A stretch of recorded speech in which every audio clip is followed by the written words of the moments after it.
பார்வைன்றது 8க்கான விஷயத்தை கும்பராசி சஃபர் ஆனது குரு பகவான் கிளியர் பண்ணி கொடுப்பார். 8ன்றது என்னன்னா தீராத நோய், தீராத கடன். உங்களுக்கு திடீர் அதிர்ஷ்டம் எதிர்பார்க்காம வேலை கிடைச்சது. எப்பயோ அட்டன் பண்ணியிருப்பாங்க, இப்போ வேகன்சி இருக்கு வாங்கன்னு கூப்பிடுவாங்க. பல ரகசியம் கொண்ட ராசியாக இருந்தாலும் கூட பல திறன் கொண்ட ராசியும் லக்னமும் அப்படிதான் இருக்கும். ஆமா இருக்கும். கலந்துக்கணும். இதுவே ஒரு பெரிய பரிகாரம் இவ்வளவுதானா? கும்பராசி நல்ல ஒரு மாற்றம் கொடுக்கும். ஓகே, அந்த தண்ணி தலைமையில பட்டு வாங்கி நல்ல ஒரு மாற்றம் கொடுக்கும். இல்ல உங்க வீட்டு பக்கத்துல தான் இருக்குன்னா அந்த 48 நாள்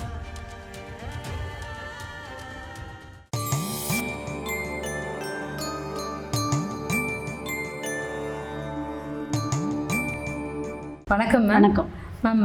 காலபுருஷ தத்துவத்தின்படி நீங்கள் ஆரம்பிக்கிற மாதிரி நான் சொல்கிறேன். 11வது வீடு, 11வது ராசி கும்ப ராசிக்கான குரு பெயர்ச்சி பலன்கள் எப்படி மேம்? இது வந்து நீங்கள் சீக்கிரட்டான ராசி அப்படின்னு முதலே சொல்லிட்டீங்க. இந்த கும்பராசிக்கு இந்த குரு பெயர்ச்சி வந்து எந்த அளவுக்கு பலனை தரும்? கும்பராசிக்கு இந்த குரு பயிற்சி பலன் எப்படி இருக்கும் அப்படின்னு பார்த்தீங்கன்னா, ஆல்ரெடி அவங்க சனி பயிற்சியோட தாக்கத்தில் தான் இருக்காங்க. ஆமாம், கும்பராசிக்கு வந்து குருவோட பார்வை கும்பத்துக்கு 8ஆம் பார்வையாக தான் நமக்கு படுது.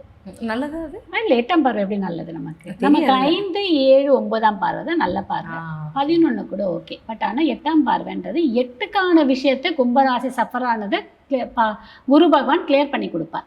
8ன்றது என்னன்னா தீராத நோய், தீராத கடன், தீராத வம்பு வழக்கு, தீராத லோனு, தீராத வழக்கு, இந்த கேசஸ்லாம் நடந்துட்டு இருக்காது, நிறைய விஷயம். அப்புறம் என்னடான்னு தெரியாமல் ஒரு குழப்பமான ஒரு சூழலையே இருக்கும். இதுக்கு முடிவே இல்லாமலாம் இருக்குது பார்த்தீங்கன்னா, எண்டு காடே இல்லாமல் இருக்கும். அதெல்லாம் எண்டு காடு இப்போ குரு பகவான் போட்டு கொடுத்துருவாரு 8 நாள். இதெல்லாம் இந்த கும்பராசிக்கு வந்து சனி பயிற்சி போகிறதுனால நமக்கு நிறைய விஷயம் ரொம்ப ஒரு மாதிரி இழுபறியா, கஷ்டம், கவலை, துக்கம் இந்த மாதிரியே போயிட்டு இருந்தது. இப்போ குரு பகவானோட பார்வை பக்கம் அதெல்லாம் கொஞ்சம் ரிலீஃப் ஆகும். ஓகேங்களா? மற்றபடி ஓவரால் நிறைய நல்ல விஷயம் நடக்குமா அப்படின்னா, திடீர் அதிர்ஷ்டமாக ஏதாவது நடக்கும். திடீர்னு வேலை கிடைக்காதவங்களுக்கு திடீர் அதிர்ஷ்டம் எதிர்பார்க்காம வேலை கிடைச்சது. எப்பயோ அட்டன் பண்ணியிருப்பாங்க, இப்போ வேகன்சி இருக்கு வாங்கன்னு கூப்பிடுவாங்க. எப்பயோ ஏதோ ஒரு நன்மை பண்ணியிருப்பாங்க, இப்போ வாங்க அப்படின்வாங்க. தொழிலெலாம் கொஞ்சம் மந்தமாக தான் போகும். பெருசாக ரிஸ்க் எடுக்காதீங்க. கும்பத்தில் இருக்கவங்க மோஸ்ட்டாக வேலையை விட பிஸ்னஸ் பண்ணுவாங்க, தொழில் பண்ணுவாங்க. இருக்க மாட்டாங்க. ஏன்னா கும்பராசியில் அந்த சதயம் நட்சத்திரமும் புரட்டாதி நட்சத்திரமும் எல்லாம் இருக்குது பார்த்தீங்களா? எப்படின்னா ஒரு அவிட்டம் நட்சத்திரம்லாம் பார்த்தீங்கன்னா ஒரு தொழில் ஓனராக இருக்கக்கூடிய அமைப்பை தான் வந்து அவங்க திங்கிங். பயங்கர கும்பமே வந்து பல திறன் கொண்ட ஒரு ராசி, பல ரகசியம் கொண்ட ராசியாக இருந்தாலும் கூட பல திறன் கொண்ட ராசியும் லக்னமும் அப்படிதான் இருக்கும். ஆமாம் இருக்கும். அப்போது எதை கொடுத்தீங்கன்னா டக்கு டக்குன்னு கற்றுப்பாங்க. அவங்களாம் நல்ல அழகாக யோசித்து திறன் கொண்டவங்க, ஃபாஸ்ட் லேர்னர். ஆமாம். அப்போது என்ன பண்ணுவாங்க அப்படின்னா, இந்த வேலையில் இப்போ திடீர்னு வந்து ஜாப் இல்லாமல் இருக்கிறது, திடீர்னு ஒரு பிஸ்னஸ் பண்ணாங்க, திடீர்னு சக்ஸஸ் கொடுக்கும், திடீர்னு அதிர்ஷ்டம் கொடுக்கும். என்னடா இது ஸ்லோவாக போயிட்டுருக்கு, ஒன்றுமே பண்ணல, அதுதான் வரலன்னு இது பார்த்தோன்னா இது இப்படி இருக்கு, திடீர்னு பார்த்தா பீக் ஆகிடும். நல்ல பிஸ்னஸ், நிறைய ஆர்டர்ஸ் வரும்.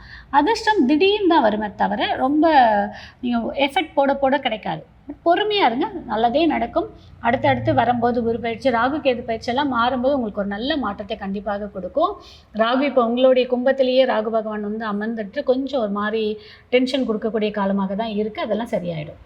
மற்றபடி குரு வந்து கும்பத்தை பார்க்கறது 8ஆம் பார்வையை பார்க்கறது 8க்கு உரிய விஷயம் அனைத்துமே நமக்கு நீக்கி கொடுத்துருவார். நீக்கி கொடுத்துட்டு கெட்ட விஷயங்கள் அனைத்தையுமே நீக்கி கொடுத்ததே ஒரு பெரிய ப்ளஸ் தானே. நோய் கொஞ்சம் கிளியர் ஆச்சா நல்ல விஷயம் தானே. அதான் மெயின் இல்லைங்களா? பணத்தை விட உடல் நலம் தான், உடல் ஆரோக்கியம் கிடைச்சிடும். கேஸ் ரொம்ப நாள் நடந்துட்டு மனசு ஒரு ஒரு ஒரு டென்ஷன் கொடுக்கறது கிளியர் ஆச்சுன்னா நல்ல விஷயம் தானே. நல்ல விஷயம்.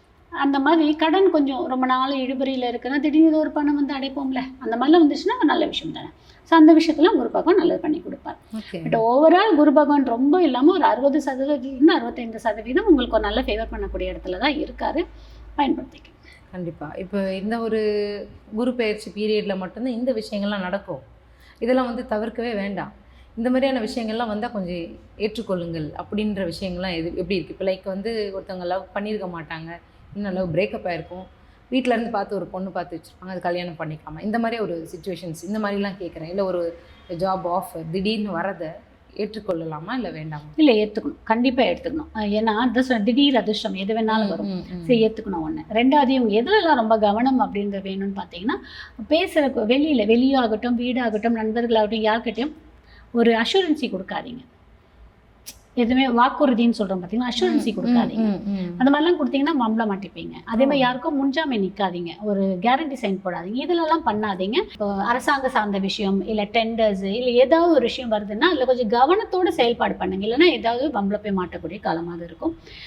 பெரிய இடத்துலலாம் பேசும்போது கொஞ்சம் கவனம் வேணும். மேனேஜர்ஸாக இருக்கட்டும், பொது இடமாக இருக்கட்டும், இதுலலாம் தான் ரொம்ப கவனம் வேணுங்க.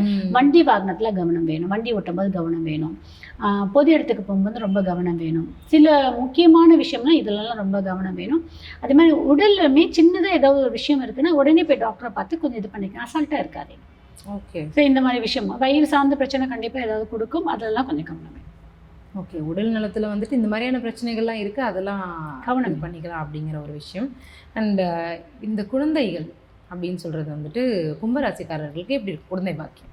குழந்தை பாகம் 8ன்றதுனால அதை நிவர்த்தி பண்ணி கொடுக்கறதுக்கான வாய்ப்பு இருக்குது. அதாவது பீரியட்ஸ் ரிலேட்டடான பிரச்சனை கண்டிப்பாக கும்பராசிக்கு இந்த பீரியட்ல இருக்கும். ஓகேங்களா? அதை வந்து குரு பகவான் பார்க்கும்போது கிளியர் பண்ணி கொடுக்கறதுக்கான வாய்ப்பு இருக்குது. அது வாய்ப்பு இருக்கும்போது குழந்தை நேச்சராக வர்றதுக்கும் வாய்ப்பு இருக்குது, ட்ரீட்மெண்ட் மூலிமா போகிறதுக்கும் வாய்ப்பு இருக்குது. ஓகே. இந்த ஐவிஎஃப் மாதிரி விஷயங்கள் வந்து இந்த ஒரு குரு பெயர்ச்சி பீரியடில் அப்ரோச் பண்ணலாம்? இல்லை, பண்ணுறது வந்து அது அவங்களோட சுயஜாதகத்தை நம்ம செக் பண்ணலாம். ஓகே. பொது பலனில் நாட் அட்வைசபிள். நேச்சராக வந்தால் ஓகே. Okay okay okay. நேச்சராக இருந்தால் ஓகே. இப்போது இந்த கும்பராசி வந்து குரு பெயர்ச்சிக்கு வழிபாடு பண்ணணும் அப்படின்னா எந்த ஒரு தெய்வத்தை பிடிச்சிக்கணும்? கும்பாபிஷேகம் நடக்குது பார்த்தீங்களா, கோவில், எந்த கோவில் உங்கள் வீட்டு பக்கத்துலேயே, பெரிய கோவில், சின்ன கோவில், எந்த கோவிலாக இருந்தாலும் கும்பாபிஷேகம் நடக்கிற கோவிலுக்கு உங்களால் முடிஞ்சு ஒரு செங்கலால் வாங்கி கொடுங்க, உங்களால் முடிஞ்சு ஏதாவது ஒரு பொருட்களை வாங்கி கொடுங்க. இல்லை அப்படின்னா கும்பாபிஷேகம் நடக்கிற அன்னைக்கு அந்த கோவிலில் போய் நின்று கும்பாபிஷேகத்தை பாருங்கள், கலந்துக்கணும். இதுவே ஒரு பெரிய பரிகாரம். இவ்வளோதானா? கும்பராசி நல்ல ஒரு மாற்றம் கொடுக்கும். ஓகே. அந்த தண்ணி தலைமையில பட்டு வாங்கி நல்ல ஒரு மாற்றம் கொடுக்கும். இல்லை உங்கள் வீட்டு பக்கத்தில் தான் இருக்குன்னா அந்த 48 நாளும் அந்த கோயிலுக்கு போயிட்டு வாங்க. அம்மாடி, பக்கத்துலேயே இருக்குன்னா டெய்லி அந்த 48 நாள் அந்த கோயிலுக்கு போயிட்டு வாங்க. கும்பாபிஷேகம் முடிஞ்சு அந்த கோவில் 48 நாள் போயிட்டு வாங்க, நல்ல ஒரு மாற்றம் இருக்கும் உங்களுக்கு. ஓகே. இல்லை, இந்த குறிப்பாக 48 நாள் வந்து ஒரு மண்டலம், அதுக்குள்ளே ஏதாச்சும் ஒரு நாள் போயிட்டு வாங்க அப்படின்னு சொல்லுவாங்க. அதுக்கான காரணம் நீங்கள் எதனா ஜோதிட ரீதியாக வச்சுருக்கீங்க? ஏன்னா 11ஆம் இடம் கும்பம் வீடுன்னு சொல்லும்போது கோபுரத்துக்கு ரொம்ப முக்கியத்துவம் ஜாஸ்தி. இவங்க கோபுரத்தை பார்க்க கடவுளையே பார்க்குற மாதிரி ஒன்று. அதுலேயும் இப்போ இவங்களுக்கு இருக்கக்கூடிய சூழலுக்கு இவங்க கும்பாபிஷேகம் நடந்து அந்த தண்ணீர் வாங்குறதோ, அந்த இடத்துக்கு போயிட்டு வர இவங்க உடம்புல இருக்கக்கூடிய அந்த சக்கராஸை நல்லா கிளென்ஸ் ஆகி ஆக்டிவேட் பண்ணுறதுக்கு நிறைய வாய்ப்புகள். ஓகே. ஸோ அதனால் இந்த கும்பாபிஷேகம் இதில் கலந்துக்கிறதோ, பொருள் வாங்கி கொடுக்கறதோ, அன்னைக்கு அன்னதானம் கொடுக்கறதோ, அன்னைக்கு கும்பாபிஷேகம் அன்னைக்கு வரவங்களுக்கு மோர் தானம் கொடுக்கறதோ, தண்ணி தானம் கொடுக்கறதோ, பானகம் தானம் கொடுக்கறதோ, இதை பண்ணிவிட்டு நீங்கள் பக்கத்தில் இருக்க கோவிலாக இருந்தால் 48 நாள், 21 நாள், 27 நாள், 11 நாள் உங்களோட விருப்பம். நீங்கள் போய் அந்த கோவிலை போயிட்டு வரும்போது ஒரு நல்ல வைப்பு உங்களுக்கு கிடைக்கும். பண்ணி பார்த்துட்டு எனக்கு கமெண்ட்ஸ் போடுங்க. கண்டிப்பாக மேம். இந்த கும்பராசிக்காரர்கள் வந்துட்டு எப்பவுமே இந்த மர்மமான ராசி அப்படின்னு சொல்லியிருக்கீங்க, அவங்க சீக்ரெட்டை மெயின்டைன் பண்ணி ஒரு கோபுரத்தை கரெக்டாக இதுக்கு பின்னாடி உங்களால் கரெக்டாக பார்த்து சொல்ல முடியாது. அதுதான் கும்பராசி. அதுதான் கும்பராசி. கரெக்டு தான். கலசம்னு சொல்லுவாங்க தவிர ஒரு கோயிலுமே அந்தந்த கலசத்துக்குள்ள என்னென்ன இருக்குன்றது நம்மளால் சொல்ல முடியாது. உண்மையாகவே ஒரு மர்மமான ஒரு சீக்ரெட்டை மெயின்டைன் பண்ணக்கூடிய கும்பராசிக்காரர்களும் கும்ப லக்னக்காரர்களும் நீங்கள் சொன்ன எல்லா வழிமுறைகளையும் இந்த குரு பயிற்சியில் வந்து ஃபாலோ பண்ணி கமெண்ட் கண்டிப்பாக பண்ணுவாங்க. அண்ட் நம்மளும் வந்துட்டு அடுத்தடுத்து அவங்களுக்கு என்னென்னலாம் அவங்களோட லைஃப்பில் சக்ஸஸை கொடுக்கும் அப்படின்னு சொல்லிட்டு வரப்போகிற வீடியோஸில் கொடுக்கலாம். ரொம்ப ரொம்ப நன்றி. தேங்க்யூ.